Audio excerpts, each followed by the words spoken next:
दोस्तों, सपने वो नहीं जो सोते वक्त देखे जाते हैं। सपने वो हैं जो आपको सोने ना दे। जी हाँ, उत्तर प्रदेश के एक छोटे से गांव की 17 साल की लड़की, जिसके घर में ना ठीक से बिजली है ना शौचालय है, उसने ऐसा कारनामा कर दिखाया कि पूरा जापान उसकी तारीफ कर रहा है। एक ऐसी मशीन बनाई जिसने न सिर्फ भारत में हलचल मचाई, बल्कि जापान के वैज्ञानिकों को भी हैरान कर दिया है। और चौंकाने वाली बात तो ये है कि इस लड़की ने ये सब दिए की टिमटिमाती रोशनी में किया है। आखिर कौन है ये लड़की और क्या है उसकी मशीन की कहानी? चलो इस वीडियो में आपको तमाम जानकारी देते हैं। वीडियो अंत तक जरूर देखिएगा और ठीक ठाक लगे, प्रेरणादायक लगे तो इसको शेयर कीजिएगा। तो अगर जुनून हो, हौसला हो, तो कोई भी मुश्किल आपको रोक नहीं सकती है। ये कहानी है उत्तर प्रदेश के बाराबंकी जिले के छोटे से गांव अगेरा की, जहां रहती है पूजा पाल। एक ऐसी लड़की जिसने न सिर्फ अपने सपनों को पंख दिए, बल्कि भारत का नाम जापान के साइंस मेले में गूंजा दिया। पूजा पाल 17 साल की एक साधारण सी लड़की सिरोली गोसपुर तहसील के अगेरा गांव में रहती है।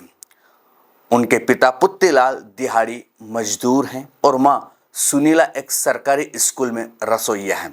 घर की हालत ऐसी कि कच्ची मिट्टी की दीवारें, खप्पर की छत और रात में पढ़ने के लिए बिजली की समस्या अलग से। खबरों में बताया गया है कि आज भी दिए की रोशनी में पढ़ाई करती है। लेकिन इन सब के बावजूद पूजा ने जो किया वो किसी चमत्कार से कम नहीं है। बात उस वक्त की है जब पूजा 8वीं क्लास में थी। उसके स्कूल के पास एक थ्रेशर मशीन चलती थी जो गेहूं की मढ़ाई करती थी, यानी गेहूं निकालने का काम करते थे। लेकिन इस मशीन से इतनी धूल निकलती थी कि स्कूल के बच्चे और आसपास के लोग खांसने लगते थे। धूल से सांस लेना मुश्किल हो जाता था और पर्यावरण को भी नुकसान हो रहा था। और यकीन मान के चलिए, मैं भी थ्रेशर से गेहूं निकालता हूं। छोटी थ्रेशर से गेहूं निकालने का काम मैंने भी किया है, अभी भी करते हैं। बहुत छोटी छोटी बारीक जो धूल रहती है ना, गेहूं से निकलती है, जो उसके भूसे से निकलती है, वो हालत ख़राब कर देती है। नॉइज़ में आप मुंह बांध लो तो नॉइज़ में जाती है, और नॉइज़ वगैरह सब चीज़ कर लो तो आपको सांस लेने में दिक्कत होती है, बहुत घबराहट होती है और खांसी चलने लगती है, अंदर जाती है तो बहुत ज़्यादा प्रॉब्लम क्रिएट होती है। खैर, पूजा ने सोचा ऐसा क्यों ना हो कि थ्रेशर से धूल ही ना निकले। बस यहीं से शुरू हुआ एक बड़े आविष्कार का सफर। उसके बाद पूजा ने अपने विज्ञान शिक्षक राजीव श्रीवास्तव से इस आइडिया को शेयर किया। शिक्षक ने उनकी जिज्ञासा को देखा और पूरा सपोर्ट किया। पूजा ने टीन और एक छोटे से पंखे की मदद से एक धूल रहित थ्रेशर का मॉडल बनाया। इस मशीन की खासियत थी कि ये धूल को बाहर उड़ाने की बजाय एक थैले में जमा कर लेती थी। इससे हवा साफ रहती थी और किसानों को धूल से होने वाली परेशानियों से छुटकारा मिल सकता था। इस मॉडल को बनाने में पूजा ने सिर्फ 3,000 रुपये खर्च किए, वो भी तब जब उनके परिवार के लिए ये रकम बहुत बड़ी थी।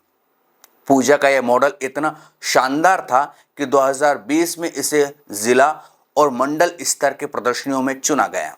फिर ये राज्य स्तर पर पहुंचा और वहां से राष्ट्रीय विज्ञान मेले तक। 2023 में पूजा के मॉडल को इंस्पायर अवार्ड की राष्ट्रीय प्रतियोगिता में जगह मिली।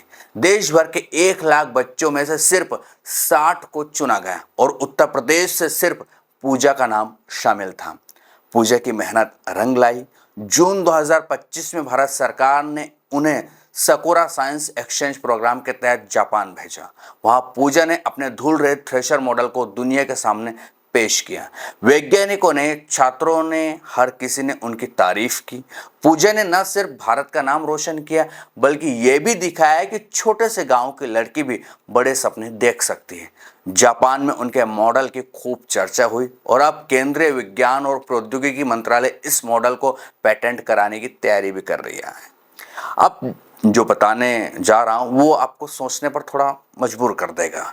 जिस लड़की ने जापान में भारत का झंडा लहराया, जहाँ उनकी तारीफ हुई, उस लड़की के घर पर बारिश में उनके जो घर है उसकी छत टपकती है। कुछ खबरों में तो ये भी बताया गया है कि शौचालय की भी दिक्कत है। खैर, पूजा की कहानी सिर्फ एक मशीन बनाने तक सीमित नहीं है। उनका सपना है कि वो अपने गांव के गरीब बच्चों के लिए एक स्कूल खोले जहां वो वैज्ञानिक सोच को बढ़ावा दे सके। पूजा कहती है कि मेरी असली जिम्मेदारी अब शुरू होती है। मैं अपने जैसे बच्चों को शिक्षा की रोशनी दिखाना चाहती हूँ। पूजा की कहानी वैसे हमें सिखाते हैं कि हालात कितने भी मुश्किल हो, अगर आपके पास जुनून है और मेहनत का जज्बा है तो आप दुनिया जीत सकते हैं। एक छोटे से गांव के लड़की जिसके पास संसाधन नहीं थे, जिसने दिए की रोशनी में पढ़ाई की, उसने जापान जैसे देश में भारत का नाम रोशन कर दिया है। ये कहानी हर उस इंसान के लिए है जो अपने सपनों को हकीकत में बदलना चाहता है। पूजा पाल की ये कहानी सिर्फ प्रेरणा ही नहीं बल्कि हमारे सिस्टम पर भी सवाल उठाती है कि अगर हमारी सरकार और समाज ऐसी प्रतिभाओं को सही संसाधन और सपोर्ट दे तो सोचिए भारत कितनी ऊंचाइयों तक जा सकता है, कितनी ऊंचाइयों को छू सकता है। लेकिन सबसे हैरान कर देने वाली बात है कि हमारे देश में R&D यानी कि रिसर्च एंड डेवलपमेंट के लिए ज़्यादा फंड नहीं दिया जाता है। दुनिया बहुत कुछ कर रही है। अगर आप चाइना को उठा के देखोगे तो वहाँ के बच्चे क्या नहीं कर रहे हैं। नई नई वहाँ की जो यूनिवर्सिटी है बच्चों को नए नए एक्सपेरिमेंट्स सिखा रही है।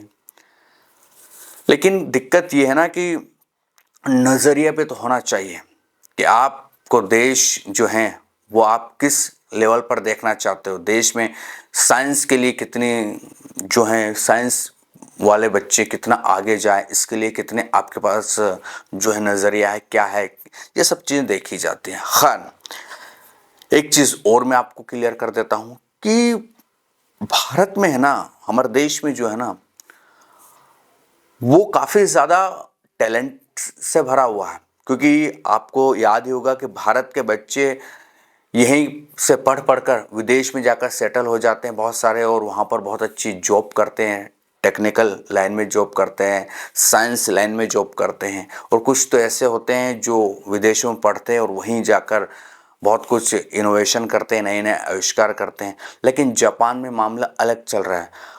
वो अपने स्टूडेंट को बाहर पढ़ाने के लिए भेजते हैं, पढ़ते भी हैं, डॉक्टरेट करते हैं, डिग्रियां हासिल करते हैं।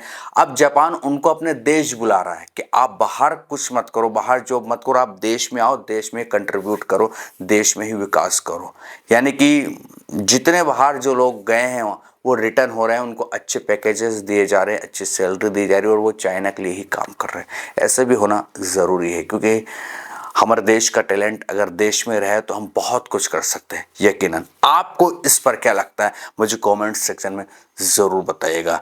ये था वीडियो, कैसा लगा ये भी बताएं। जानकारी ठीक ठाक लगे तो चैनल को सब्सक्राइब, वीडियो को लाइक और शेयर करना ना भूलिएगा। फिर मिलेंगे किसी दूसरे वीडियो में, तब तक के लिए आपके दोस्तों को दीजिए इजाज़त। नमस्कार।